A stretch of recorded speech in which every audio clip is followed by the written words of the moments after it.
તો બોટાદમાં ફોર્મ ભરવાના અંતિમ દિવસે રાણપુરમાં ભાજપ ઉમેદવારો પહોંચ્યા। મામલતદાર કચેરી ખાતે જિલ્લા અને તાલુકા પંચાયત માટે ઉમેદવારી નોંધાવવામાં આવી છે। જિલ્લા પંચાયતની 4 બેઠકો માટે ભાજપના ઉમેદવારોના ફોર્મ, તાલુકા પંચાયતની 18 બેઠકો માટે પણ ઉમેદવારી નોંધવામાં આવી। મોટી સંખ્યામાં ભાજપના આગેવાનો અને કાર્યકર્તાઓ હાજર રહ્યા।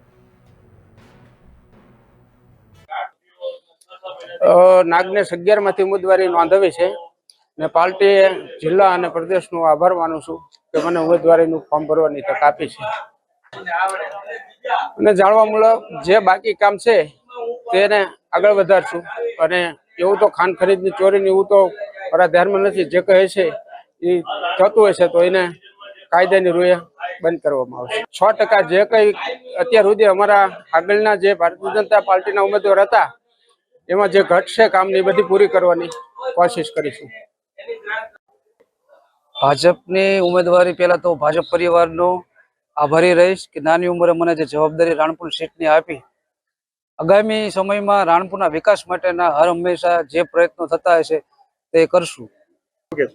આયાતી ઉમેદવાર નથી, હું પ્રોપર અહીંયા છેલ્લા 5 વર્ષથી અહીંયા જ રહું છું। મારું સરનામું છે આદિત્ય વિલા, ગાયત્રી સોસાયટી, તાલુકા પંચાયતની બાજુમાં। સરકાર ઉપર ભાજપની છે, ભાજપ દ્વારા જ કામ શક્ય બને છે અને આગામી સમયમાં તમામ કામો છે તે ભાજપ